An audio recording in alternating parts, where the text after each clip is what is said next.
You know how they say don't overreact to a couple of preseason practices? Forget all of that. We're going to overreact on today's show.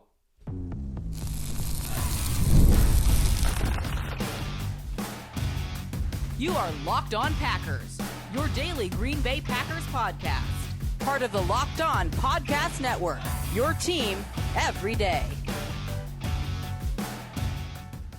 You were Locked On Packers, part of the Locked On Podcast Network, your team every day. I'm Peter Bukowski, and I cover the Packers for The Leap, a newsletter I would love for you to subscribe to. Follow me on Twitter, Peter_Bukowski. Follow the podcast on Twitter, Locked On Packers. Like us on Facebook.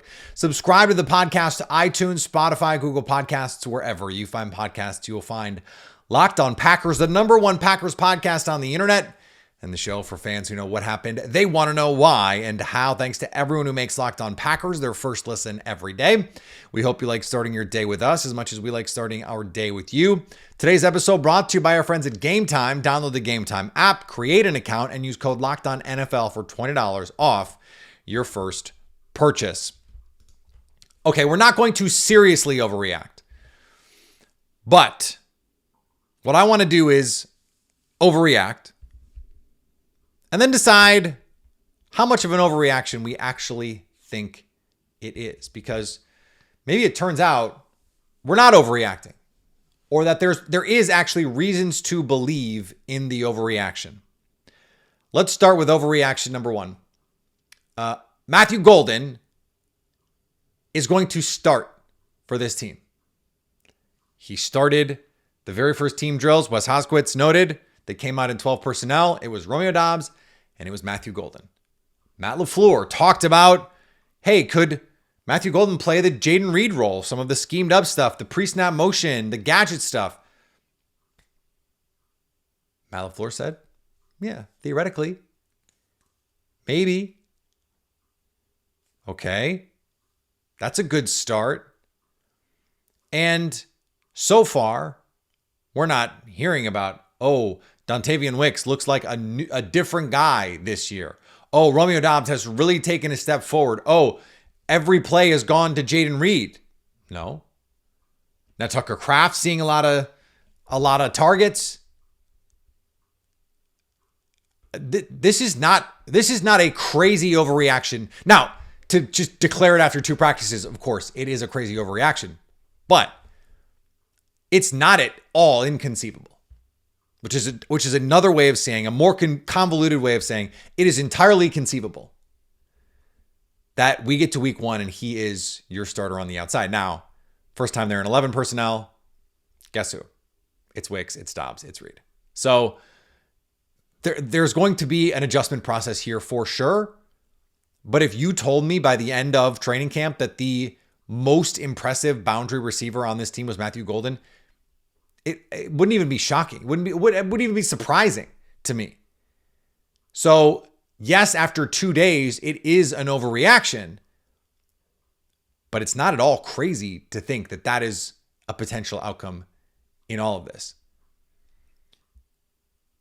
Overreaction number 2. The Packers defense is going to be better than the Packers offense in 2025. Packers offense had to do push-ups yesterday at practice. 2-minute drill. Packers defense got some wins. By all accounts, it was a terrific day from the defense. Nate Hobbs making plays. Lucas Vaness with some pressures. And Edgerrin Cooper doing Edgerrin Cooper things. This defense looks, I think, like it has a chance to be a top 5 kind of defense this season. Everything has to break right for them, but that's true of any team that ends up in the top 5. Defense is highly volatile. Quay Walker gets cleared. He's on his way back. If Lucas Vaness is going to be an impact player, and remember we talked about, looking right. Are you finding those tweets? Are you seeing the conversations? It's a lot of, hey, Jordan Love got this pass off, but Lucas Vaness was barreling down on him. Pressure from Lucas Vaness leads Jordan Love to pressure from LVN. Now, until the pads come on, this is all theoretical and hypothetical. Again, it would not be surprising to me if the defense, like if this was the 5th best defense in the NFL and the Packers had the 7th best offense in the NFL, that wouldn't be that surprising to me. Now, I think the Packers, once again, have the potential to have the best offense in the league. I suppose theoretically they have the potential to have the best defense just because defense can be so volatile. I think this is a pretty big overreaction off one day of practice. I don't see it, but I think this defense can be really good. Mostly, I just think this offense, if Jordan Love is relatively healthy and the offensive line has great depth, like the receivers have great depth, no one even has to really take a big step forward. I mean, again, this was the third offense by DVOA last year, top 10 in EPA per play, top 5 rushing team, all that stuff. They didn't have great run blocking. They didn't have consistent pass catching, drop rates, all that stuff. And they were third. What you want is for them to be better in these big games, in these big game moments. The offense is going to be awesome. So don't go crazy off one day of practice. But I think this defense can be really, really, really good. Again, if you told me this is the third ranked defense by DVOA and the fourth ranked offense or fifth ranked offense, I would say that's potentially true. I think that's a pretty narrow band of outcomes, though. Like if we're talking about they're one spot better by DVOA, like that's not even really the spirit of the concept here. Okay. This is the Jordan Love MVP season. He comes in, he's locked in, he's talking to the media, he seems more assertive, he's been a great leader, he has more weapons around him, more depth along the offensive line. Marshawn Lloyd comes back. He's got every weapon at his disposal, one of the best offensive coaches in the league. This is an MVP season incoming for Jordan Love. Frankly, I think the case was better last year. And I made the case that I thought he would play at a level that would put him in that conversation. I think he will play at a level that will put him in that conversation.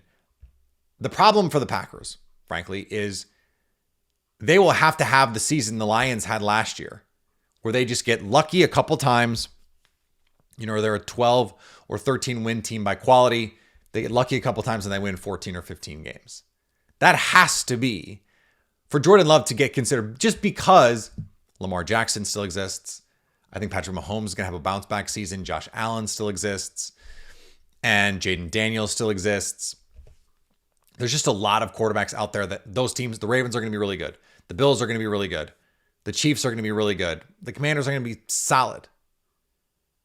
Do I think Jordan Love can play well enough to be an MVP at some point in his career? Yes. I think this year, with this schedule, in this division, it is going to be extremely, extremely tough. What you need, we saw this with Aaron Rodgers, with Tom Brady, is you need a division with at least one or two full-blown patsies. Like just teams where, remember 2014 when they're up on the Bears, a bazillion to nothing in the first half? Aaron Rodgers throws 6 touchdowns. Like, you need those kinds of games. And this schedule just does not provide that stuff. Do I think Jordan Love can have the best year of his career? Do I expect him, if he's healthy, to have the best season of his career? Yes. But, and I get labeled a homer sometimes. I would not have my money on a Jordan Love MVP bet. I don't think they necessarily want him to have to throw the ball 600 times this year. It probably means they're losing a lot of these games. They'd like to use his arm to get in a position to win and then run the ball. I do think Jordan Love is taking a step forward. He's locked in. But it's an overreaction. And I don't really see the path unless they just have an incredible winning season. And the team season would have to be what would carry them. And really the only thing in that scenario would be Jordan Love. So, yeah, that seems unlikely. All right. We got the overreactions out of our system a little bit. Let's move forward and talk about training camp as we move forward here on Locked On Packers. Have you ever decided at the last minute to head to a ball game with friends or family? Maybe it's game day and you suddenly realize you want to be in the stands. It's happened to me with a concert. Decided pretty last minute, like a week out, hey, it'd be great to go to Chris Stapleton. So got tickets. Well, Game Time makes it possible to do it. Save money on tickets so you can splurge on food, drinks, merch, or even a bigger group to go with you. Game Time makes buying tickets fast and simple. Prices on the app actually drop the closer you get to first pitch. And they've got incredible last minute deals, clear seat views, and the lowest price guarantee that takes the worry out of buying. Take the guesswork out of buying tickets with Game Time. Download the Game Time app, create an account, and use code LOCKEDONNFL for $20 off your first purchase. Terms apply. Again, create an account and redeem code LOCKEDONNFL for $20 off. Download the Game Time app today. Last minute tickets, the lowest price, guaranteed.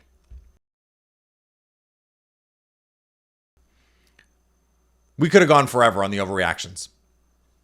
And maybe we should have done more. Like I was thinking about, Lucas Vaness is definitely taking a step forward. But that's one of those where it's just like, yeah, no, we actually need to see more on that. I could see it, but like, relax. I want to flip this a different way because around the NFL, there is, unfortunately, part of training camp is guys go down. Justin Fields carted off. Now it turns out he's got a dislocated non-big toe. I'm glad they threw in that qualifier, not the big toe. But the Packers are going to deal with injuries. Aaron Banks hurt. We don't really have an understanding of what the injury is or what the term is in terms of how long it's going to be. Injuries are going to strike. So who are the players that the Packers can least afford to lose? I think we did this with Jason. The most valuable players are the players you could least afford to lose. So that part of it, like I think is obvious. Like it's Xavier McKinney, it's Zach Tom. It's your best players. It's your best players. So rather than do that, because that's not very interesting, how about what's the plan? What's the plan if you lose some of these players? Well, we know the plan if you lose Jordan Love. I almost said Aaron Rodgers. What's the plan if you lose Jordan Love? Well, we saw it. It's Malik Willis. And that's why when I joked, I was joking about a trade with the Jets for Malik Willis. I got a lot of pushback from people that are like, no, we need him. He's valuable. And I agree, he is valuable. The Packers know what kind of offense they want to run when Jordan Love is not out there. That's incredibly valuable.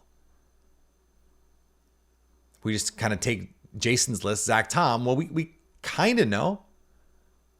Like Jordan Morgan's the right tackle, or Jordan Morgan's the right guard. Rasheed Walker is going to play left tackle. Would you move Jordan Morgan to right tackle?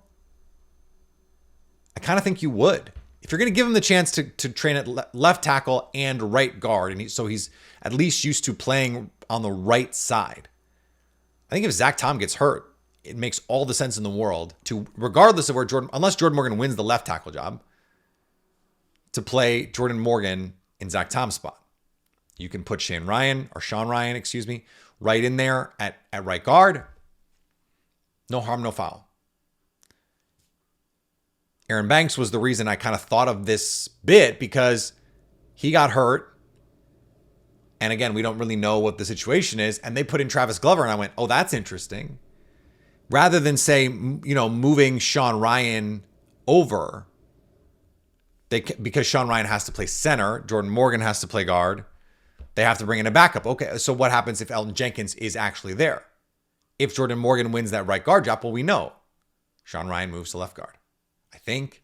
Or maybe Elton Jenkins, maybe Elton Jenkins goes back to left guard, his old position, and Sean Ryan goes to center. That's interesting. Then we talked about what you do if the pass rush goes down. If Rashawn Gary gets hurt, or some of your depth pieces get hurt, by the way, Brenton Cox, showing some flashes reportedly in training camp so far. You have some other guys, but I think Jeff Hafley has locked into this approach where it is simulated pressures. I think he would bring more real pressures and coverage disguise so that it's not so incumbent that you win one-on-one with 4. You are sending 4, but maybe you are able to get a free rusher, or you're able to create a little indecision in the quarterback, and that gives your rushers an extra half second to get home, and then you don't have to win so quickly. I think that makes a lot of sense for the Packers. What about Tucker Kraft? Well, they have Luke Musgrave, but they don't have that guy in the run game. Like, I went back and watched every Jordan Morgan rep. And we'll talk about that, I think, next week. I wrote about it today for The Leap, a newsletter I would love for you to subscribe to. And I've heard some of the criticisms. Some people who are both subscribed to The Leap and Locked On Packers listeners feel like there is too much redundancy in what we do here. Of course, if I'm going to research something for The Leap, I don't always have the bandwidth to talk about it in the full depth.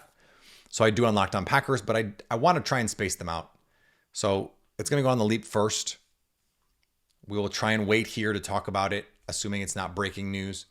And then that is also being respectful of the people who are, no offense to you guys, but they are paying for the content and you're not. We appreciate everyone that subscribes to The Leap and who listens to Locked On Packers. We love you all equally. Yeah. So, Tucker Kraft, I was watching all the Jordan Morgan. That was where my brain was going. I was watching all the Jordan Morgan plays. And there were a couple runs against the Lions where you get the combo block with Jordan Morgan and Rasheed Walker. They buried Aleem McNeil. So like not just somebody, a real somebody. And then Tucker Kraft comes in and just washes his guy out. And it's a gash run from Josh Jacobs. That's going to be tough to recreate. They don't really have a guy who can do that. But I do think Luke Musgrave, in that he's going to do some of those runaway things. There is that part of it. I think he can do some of the schemed up stuff that they're wanting to do with Tucker Kraft. It's just can you win one-on-one? The Packers don't really ask them to do that anyway. But if that was going to be part of your offense, I don't think Luke Musgrave is really as ideal for that. But they did let him do that in 2023. Remember, Luke Musgrave won that job, beat out Tucker Kraft. So they have very good depth and options for all of these things. Now we're learning Jaden Reed, it's Matthew Golden. He probably becomes that slot player. Maybe that's always where he was going to be best fit anyway. Maybe it's Savion Williams is the gadget guy. But they have, and we talked about this a couple weeks ago, months ago now probably, Savion Williams, they tried a couple deep shots to him, and I think that they're going to try and use that size speed. Like, he's a 4'4" guy at 6'3", 220. He can motor at his size. And that's something that I think we can't underestimate. That ability to get deep is incredibly, incredibly valuable. Okay. So, Josh Jacobs. This is the one where, and this was why he was in my top 5. I kind of don't know what they do. Like, presumably, like what they did with Aaron Jones when they moved to A.J. Dillon was they still ran the ball enough to credibly use play action and those things, but it was a lot more empty, a lot more gun, and they kind of just let Jordan Love do the thing. I wonder if that's what we see if Josh Jacobs goes down. Because we don't have any idea if Marshawn Lloyd can carry the load. Now, they like Emmanuel Wilson. They like Chris Brooks. Those guys are nice players. I don't really know how good they are at running back. I'm not saying they're bad. I'm saying I don't know how good they are. Because we haven't really seen them get time, because Josh Jacobs was just a monster last year and 8 innings and did everything you wanted. So what do you do? Where do you go? Like, if you have a plan for Jordan Love and it's this Malik Willis running game, all kinds of cool stuff, do you just have to lean into more of that stuff? Do you have to get a little bit more gimmicky? Or do you just run less? these are options. You hope the Packers don't have to go to any of these things, that none of these key guys gets hurt, but chances are key guys gets hurt for basically every team. You're just going to have to deal with that reality. All right, coming up, I had a chance to sit down with our pal Lorin Cox from Locked On Bears and talk about the start of the Ben Johnson era. And I talked to Luke Braun over at Locked On Vikings as well the other day on Locked On Sports Today. And I'm not going to play the Vikings clip. You can go listen to it on Locked On Sports Today. The Bears clip is on Locked On Sports Today. Today, there is just something different about the Bears. So I'm going to bring you that conversation with Lorin next on Locked On Packers. This episode is presented by Yahoo Fantasy. Fantasy football is back, so fire up the group chats, get your draft board ready, and buckle up with a season filled with breakouts, busts, and all the overreactions we live for. It's all going down on Yahoo Fantasy. This year, me and Locked On Packers are playing Yahoo Fantasy, and you should be too, whether you're a first-timer or a veteran making your millionth league. I've been using Yahoo for as long as I have been playing fantasy football. For as long as I have had teams, I have used Yahoo Fantasy. This year will be no different. I can tell you that right now. To celebrate 28 years of fantasy greatness, Yahoo Fantasy is dropping 28 big new features over 28 days, giving you more ways to play, more ways to draft, and more ways to win. It all begins August 4th. Stay tuned and get started by creating or joining a Yahoo Fantasy Football League at yahoofantasy.com/LockedOnNFL. That's yahoofantasy.com/LockedOnNFL. And let's make this fantasy season the best one yet.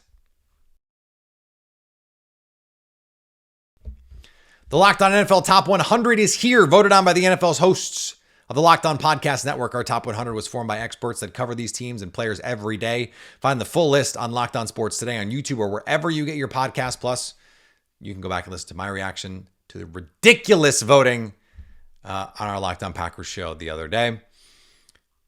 Also, we have a Locked On College Players 100 coming out, and you guys loved the Locked On NFL. Like, some of you whined about the rankings, but I think it's the biggest show in Locked On Sports Today history. It has been bonkers, cuckoo bananas, and I appreciate all of you for supporting it if you did. Let's go to my conversation with Lorin. The Chicago Bears open a new era of Chicago Bears football, not just because of the new Pope. Ben Johnson as the head coach. They're trying to turn the page here from the Matt Eberflus era, such that he was there long enough to call that one an era. And it was a little bit of a bumpy open to practice. We heard Ben Johnson yelling at some guys. There was some harsh words being used. Lorin Cox would never use harsh words from Locked On Bears. He joins me now. Lorin, what do you want to see from the early stages of this offense, understanding that this is a long-term play here? Yeah, I think it's this newfound accountability. It's a wild concept, but like players being held to a higher standard. It's something that we've heard snippets of throughout the offseason, but like really not letting any little detail go. Like when we hear about Ben Johnson yelling at the offense, it's like they came out in 7-on-7s and players line up in the wrong spot twice in a row. He goes, "All right, you guys are out. We're putting in the backups. Like we only have 90 minutes of practice. So like if you guys can't get this right now, you got to know this stuff." So like they're not just saying like, "Well, it's fine. It's the first day of training camp, whatever." It's no, like let's hold this to a higher standard and not just let what's been okay or good enough in the past just be good enough. And that's what can give Bears fans some kind of hope that maybe this time things can be different. What do you hope to see from Caleb Williams in the early parts of training camp? Again, this is a new offense. We got all kinds of reporting, Lorin. You've been covering this extensively about what a show the coaching behind the scenes for Caleb Williams was last year. This is a lot of new stuff for him. So what do you want to see early on here? Yeah, I think it's about setting some of the foundational stuff here that like Ben Johnson will, he'll scheme up the fun, brilliant plays later on, but you need a quarterback whose footwork is precise and whose footwork lines up with the timing of the plays, right? And if you can get it, the basic, simple steps down of, hey, yeah, on your fifth step, you got to be looking here. And then on your hitch, you got to be looking there. Then you can build so much of the fun structure off of that. But if you don't have that sort of baseline sort of really specific footwork dynamics really locked in, like that's going to be the foundational stuff. So that's why they're being really hard on Caleb Williams about a lot of this stuff. And there's going to be some sloppy bumps along the way, but you feel like he's certainly a talented enough quarterback that once you get that foundation set, then when the rules have to get broken, when a play breaks down, like that's when he can still work his magic off of that. Or at least, that's the theory. We've seen theory not be enough before, right? One thing that stuck out to me, Lorin, I was looking at neutral pass rates, basically how often teams run the ball, early downs mostly. When the game is still on the line, the Lions in the Ben Johnson era ran it a ton.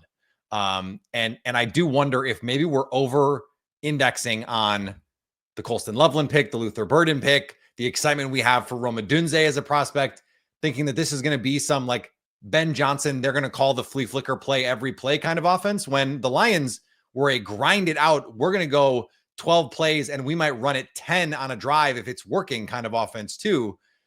Are we underestimating what a big piece of the offense this run game needs to be for the Chicago team? Yeah, I think needs to be is the right word there, because I think that the thing you weigh there is like, well, would you rather be getting the ball in the hands of Moore, Dunze, and Loveland, or DeAndre Swift, right? Like at the end of the day, it's not an overly talented backfield, but you hope that all the investments they made in the offensive line, plus maybe a more cohesive run scheme and a really structured game plan, can just make DeAndre Swift certainly at least good enough in this backfield to be able to lean on it. But even Ben Johnson this week said, like, we haven't decided whether we're going to be an outside zone team like Detroit or if we're going to be a gap scheme team. Like, we're going to see what works best for this offensive line, what works best for these backs, and we're really going to work on all that at training camp and then kind of build the identity from there. But we shouldn't just expect that he's going to pick up what he did in Detroit and just apply it to this Bears roster all over, because there's going to be quite a few tweaks and intricacies that are specific to this roster. We did get early word. There's a soft tissue injury for Luther Burden. They're trying to, tight ends notoriously take a long time, although Sam Laporta in Detroit did not take a long time. So they're going to need the weapons when the passing game comes around, but they're also going to need a defense. The best way to try and win games is that Lions defense. They matured. They came together. Aaron Glenn coached the hell out of those guys. Defensively, there's a lot of pieces here. New system. What's the vibes? What's the feeling around this defense right now? Yeah, the feeling is that Dennis Allen is going to put certainly these corners in a position to be a little bit more physical and aggressive, which I think lines up with the skill sets of guys like Jalen Johnson and Tyreek Stevenson a little bit better. And that, he's been looking forward to the speed at linebacker from Tremaine Edmonds. And I think a smart player on the inside for TJ Edwards is moving back to the middle linebacker spot, and Edmonds is going to play the weak side linebacker so he can flow a little bit more. But I still have real concerns about this pass rush and how well they're going to be able to consistently pressure opposing quarterbacks. And so I think it's going to be a good sort of Rorschach test of Dennis Allen's ability here to say, like, can he make a little bit more out of a little bit less upfront? I feel like he did that at times in New Orleans and still had good defenses, even without like a defensive line full of top flight pass rushers. But I think there's going to need to be some creativity in there to, whether it's different formations, blitzes, stunts, moving guys up and down the line of scrimmage to create pass rush when maybe the pure talent isn't 100% what you might want it to be. That's Lorin Cox. Like I said, go check out my conversation with Luke Braun from Locked On Sports today. That would have been yesterday. I believe yesterday, because JJ McCarthy is probably the most interesting player. Like no single player has a wider band of outcomes that is potentially more impactful in the playoff race than JJ McCarthy. Like, he could be bad and the Vikings could win 5 or 6 games, or he could be good right away and the Vikings could Ben Roethlisberger this thing to 12 or 13 wins and they could be really dangerous in the NFC. I have no idea. I don't think the Vikings have any idea. Luke Braun certainly doesn't have any idea.